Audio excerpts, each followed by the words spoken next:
প্রসিদ্ধ সাহাবী আবু সাঈদ খুদরি রাদিয়াল্লাহু তাআলা আনহু বলেন, রাসূলুল্লাহ সাল্লাল্লাহু আলাইহি ওয়াসাল্লাম ইরশাদ করেছেন, যদি কেউ আগাম খরিদ চুক্তিতে কোনো পণ্য ক্রয় করে তাহলে সে যেন ক্রয়কৃত পণ্যের পরিবর্তে অন্য কোনো বস্তু গ্রহণ না করে। দেখতে পারেন সুনানে আবু দাউদ, হাদিস নং 3468।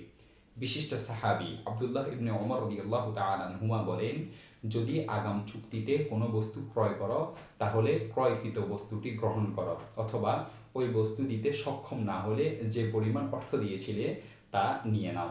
দেখতে পারেন মুসান্নিফে আব্দুর রাজ্জাক ৮ নং খণ্ড ১৪ নং পৃষ্ঠা। শরীয়তে বাজার মূল্য থেকে বেশি তারতম্য করা নিষেধ, তাই ভবিষ্যতে এই ধরনের চুক্তি করতে হলে এই বিষয়টি খেয়াল রাখতে হবে।